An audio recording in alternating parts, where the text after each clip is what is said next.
नमस्कार। आज हम बात कर रहे हैं अहमदाबाद में हुए एयर इंडिया फ्लाइट AI 171 हादसे की। एक काफी दुखद घटना। हाँ, बिल्कुल। और इस पर जो विश्लेषण सामने आया है वो कई अहम सवाल खड़े करता है विमानन सुरक्षा को लेकर। हाँ, तो आज हम उसी विश्लेषण के आधार पर थोड़ी पड़ताल करेंगे, समझने की कोशिश करेंगे कि आखिर हुआ क्या था। मतलब ये सिर्फ एक हादसा नहीं है, इसके पीछे कई परतें हो सकती हैं, है ना? सही कहा। उद्देश्य यही है कि समझा जाए कि क्या ये कोई तकनीकी खामी थी या मानवीय भूल या फिर शायद रेगुलेटरी लेवल पर कोई चूक हुई हो। चलिए शुरू करते हैं। तो घटना का एक संक्षिप्त ब्यौरा दें तो एयर इंडिया की ये फ्लाइट थी AI 171 बोइंग 787 ड्रीमलाइनर।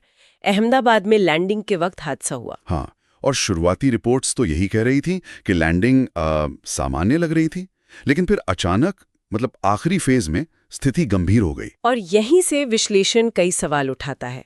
पहला तो विमान परी, ये ड्रीमलाइनर, इसके बारे में क्या खास बात है इस विश्लेषण में? देखिए, जैसा विश्लेषण में बताया गया है, ये जो बोइंग 787 ड्रीम लाइनर है ना, इस मॉडल को लेकर पहले भी मतलब दुनिया भर में कुछ सुरक्षा चिंताएं जताई गई थीं।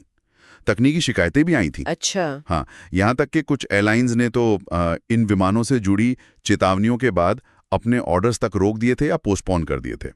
तो ये देखना जरूरी है कि क्या उन पुरानी बातों का इस हादसे से कोई लिंक है। मतलब ये आइसोलेटेड घटना नहीं हो सकती, पूरे मॉडल का कॉन्टेक्स्ट देखना होगा। अच्छा, और तकनीकी पहलू विश्लेषण में जैसे फ्लाइट कंट्रोल सिस्टम्स या फ्यूल मैनेजमेंट का जिक्र है। हाँ, क्या मतलब है इसका? हाँ, ये बहुत क्रिटिकल सिस्टम्स हैं। आधुनिक विमान बहुत ज़्यादा इलेक्ट्रॉनिक्स पर चलते हैं, तो संभावना ये है कि शायद फ्लाइट कंट्रोल सिस्टम में कोई ग्लिच आया हो जिससे पायलट के लिए कंट्रोल मुश्किल हो गया, या फिर फ्यूल सप्लाई में, या फ्यूल मैनेजमेंट में कोई गड़बड़ी। ये ऐसे इलेक्ट्रॉनिक सिस्टम होते हैं कि जरा सी चूक भी बड़ा असर डाल सकती है। विश्लेषण यही सवाल उठाता है कि क्या कोई पहले से रिपोर्ट की गई तकनीकी समस्या थी जिसे शायद ठीक से ठीक नहीं किया गया या अनदेखा किया गया। ये तो हुई मशीन की बात, लेकिन विमान उड़ा तो पायलट ही रहा था। मानवीय पहलू यानी पायलट का रोल, उस पर विश्लेषण क्या कहता है? क्या उन्होंने प्रोसीजर फॉलो किया था? बिल्कुल, ये भी जांच का एक बहुत महत्वपूर्ण हिस्सा है। क्या पायलट ने सारी जरूरी चेकलिस्ट पूरी की थी? उस वक्त मौसम कैसा था? एयर ट्रैफिक कंट्रोल से जो जानकारी मिली, क्या वो सही थी?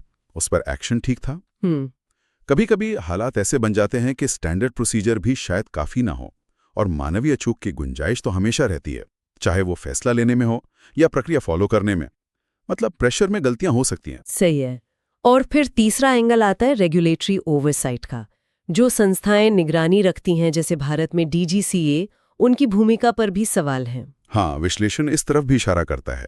क्या DGCA या जो अंतर्राष्ट्रीय एविएशन बॉडीज हैं, उन्होंने इस बोइंग 787 मॉडल से जुड़ी जो पिछली चेतावनियां थीं, उन पर पर्याप्त ध्यान दिया? क्या एयरलाइंस को टाइम पर सही एडवाइजरी जारी की गई थी? बिल्कुल। रेगुलेटर्स का काम सिर्फ नियम बनाना नहीं है, ये देखना भी है कि उनका पालन हो रहा है या नहीं, सख्ती से। अगर यहाँ कोई ढील हुई है तो वो भी कहीं ना कहीं इस हादसे में एक फैक्टर बन सकती है। तो मतलब जैसा लग रहा है, विश्लेषण किसी एक चीज को दोष नहीं दे रहा, ये शायद कई चीजों का एक कॉम्बिनेशन था।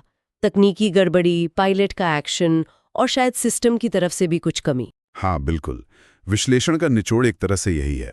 ऐसे जटिल हादसों में अक्सर कोई एक विलन नहीं होता, ये कई फैक्टर्स का एक दुर्भाग्यपूर्ण संगम हो सकता है। टेक्निकल फेलियर, ह्यूमन एरर हो सकता है, विमान के डिजाइन में ही कोई संभावित खामी हो, और रेगुलेटरी चूक भी। ये दिखाता है कि एविएशन सेफ्टी ना एक चेन की तरह है, हर कड़ी का मजबूत होना जरूरी है। एक भी कमजोर हुई तो पूरी चेन टूट सकती है। सही बात है। तो AI 171 हादसे का विश्लेषण हमें यही सबक देता है कि सुरक्षा कई चीजों के सही तालमेल पर निर्भर करती है। हाँ, और यहीं पर एक बड़ा सवाल भी खड़ा होता है, जो विश्लेषण के आखिर में आता है, कि जैसे जैसे विमानन तकनीक और जटिल होती जा रही है, क्या हमारे सुरक्षा सिस्टम, हमारी प्रक्रियाएं और हमारी मानवीय क्षमताएं, क्या वो इस कॉम्प्लेक्सिटी से निपटने के लिए पूरी तरह तैयार हैं? ये एक बड़ा सवाल है। हाँ, क्या हम मशीन, इंसान और नियमों के बीच वो तालमेल बना पा रहे हैं जो ऐसी घटनाओं को रोकने के लिए जरूरी है?